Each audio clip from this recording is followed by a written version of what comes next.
అదే RTV app వార్తల్ని క్షణాల్లో చదివే అవకాశం ఉంటుంది. ఒక న్యూస్ పేపర్, ఒక టెలివిజన్ ఛానల్ మీ చేతుల్లో ఎప్పుడూ ఉంటాయి. బెదిరించి భయపడించి నీ భక్తులు రావాలా, సాయంకాలం లోపల రావాలా, రాకపోతే నీ కథ చూస్తాం, నీ అంత చూస్తాం, నీకు ఇన్ఛార్జ్ పెడతాం. దయచేసి అలాంటివి వదిలిపెట్టండి. ఈ రోజు నాకు లాస్ట్ కావచ్చు, రేపు పొద్దున మీరు ఒక రోజు లాస్ట్ అవుతారు. ఎవరైనా ఎమ్మెల్యేగా ఎన్నేళ్ళున్నావా ఎప్పుడో ఒకసారి మాజీ ఎమ్మెల్యే కాక తప్పదు. ఈ అధికారం ఎవరికి శాశ్వతం కాదు. కానీ నేను చెప్తున్నా మీ అందరికీ ఒక మాట ఇస్తున్నాను. ఎమ్మెల్యేగా ఉన్నా ఉండకపోయినా ఈ రాయదుర్గంలోనే మీకోసం ఇక్కడే ఉంటాను. ఎప్పుడు ఏ అవసరమైనా మీ అన్న ఉన్నారు, మీరు మీ అన్న ఇంటికి ఎప్పుడు రావచ్చు. ఈ విషయం గుర్తుపెట్టుకుంటుంది. ఈ రాయదుర్గంలో నన్ను గుర్తుపెట్టావా, నేను ఎవరో అని అడగవలసిన అవసరం నాకు లేదు. సర్వే చేస్తే సర్వేలో రామచంద్రారెడ్డి మాకు తెలియదు కానీ, మేము చూడలేదని కానీ ఏ ఒక్కరూ చెప్పలేదు. అదే నా ధైర్యం, అదే మీరు చూపిస్తున్న అభిమానం. ఎక్కడ పైన గల్లీలో కూడా ఎవరొక్కరంటే రామచంద్రారెడ్డి అని చెప్పగలుగుతున్నా చూడు.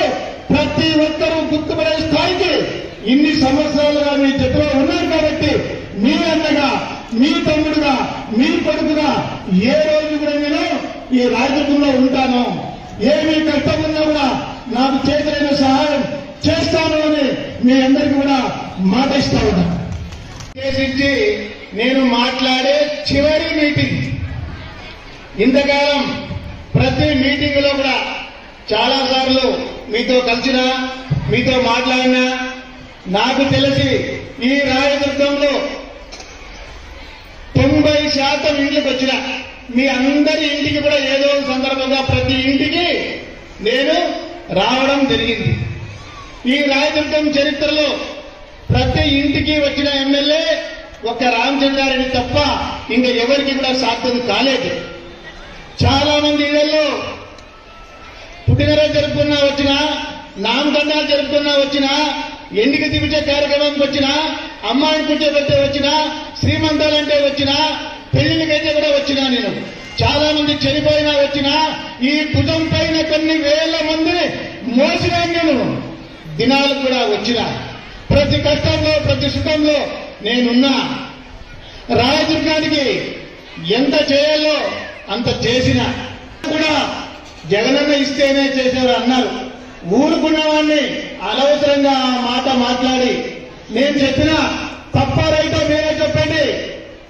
ఏది ఇచ్చినా కూడా ప్రభుత్వం అంటే ప్రజల కోసం ఉండేది ప్రభుత్వం, ప్రజలు కట్టిన పన్నులతో నడిచేది ప్రభుత్వం. ఎవరు చేసినా, ఏ ప్రభుత్వం చేసినా ప్రజలు కట్టిన ట్యాక్సులతోటే పన్ను చేయాల. అది వాస్తవం. రామచంద్రారెడ్డి ఇంటి నుంచి ఎవరికి తెచ్చిడు, గవర్నమెంట్ కూడా ఇంటి నుంచి తెచ్చిచ్చలేదు. ఇది వాస్తవం. ఊరుకున్న మనిషిని నేను చేసిన పనులు కొన్ని చెప్తే నీవేం చేతులకి చేసినావా, జగనన్న ఇచ్చినాడని. నేనేమన్నా జగనన్న గారి తిరిగి ప్రజల డబ్బులే కదా అని చెప్పినా. అది తప్పు కాదు. ఆ విషయంలో నన్ను నిట్టూరం చేయాలని ప్రయత్నం చేశారు, కానీ ఆ దేవుడు చూస్తున్నాడు. ఈ రాయదుర్గంలో వాల్మీకి కళ్యాణ మండపంకి 5 లక్షల రూపాయలు నా చెమటోర్చిన డబ్బు ఇచ్చినాను. అవునా కదా? అరేటగా వాల్మీకి కళ్యాణ మండపం 5 లక్షల రూపాయలు. ఈ పక్కనున్న మసీదుకి, షాదీ మహల్ కి 5 లక్షల రూపాయలు నా సొంత డబ్బులు ఇచ్చిన. సీతారామయ్య కళ్యాణ మండపం నా సొంత డబ్బులు 5 లక్షల రూపాయలు ఇచ్చిన. మొన్న పద్మశాలి కళ్యాణ మండపానికి నా సొంత డబ్బులు 5 లక్షల రూపాయలు ఇచ్చిన. ఇప్పుడు మళ్ళీ మన చౌడేశ్వరి అమ్మవారికి, కొగటంగా క్షత్రియ మండపానికి 3 లక్షల రూపాయలు ఇస్తామన్నా. నా సొంత డబ్బులతో ఎన్నో ఇచ్చిన. నా సొంత డబ్బులతో 7,000 మందికి పెళ్లిళ్ళు చేశాను. అవునా కాదా? 7,000 మందికి పెళ్లిళ్ళు చేయడం అంటే మాటనా? యాయన్న నాకు డబ్బులు ఇవ్వలేదు. మొదటి 1-2 సార్లు జనార్దన్ రెడ్డి ఇచ్చినా కానీ ఆ తర్వాత ప్రతిసారి నా డబ్బులతోనే చేసిన. ఇక్కడ వేల మందికి కళ్ళు ఆపరేషన్ చేయించిన. ఎవరి డబ్బుతో, ఎవరి దగ్గర డబ్బులు తీసుకోలేదు, నా డబ్బుతో నేను చేసిన. కరోనా టైంలో నేను నా మిత్రులు కలిసి గవర్నమెంట్ ఆసుపత్రుల్లో భోజనాలు కూడా పెట్టాం. ఎవరు మర్చిపోలేదు. ఎవరు చనిపోయినా ఆ కుటుంబం కష్టాల్లో ఉంటే, గోపి అని మా కార్యకర్త చనిపోతే ముగ్గురు ఆడపిల్లలకి చనిపోయినప్పుడు కూడా 5 సంవత్సరాలు ఇక్కడే ఉండి మీ కష్టసుఖాల్లో ఉన్నా.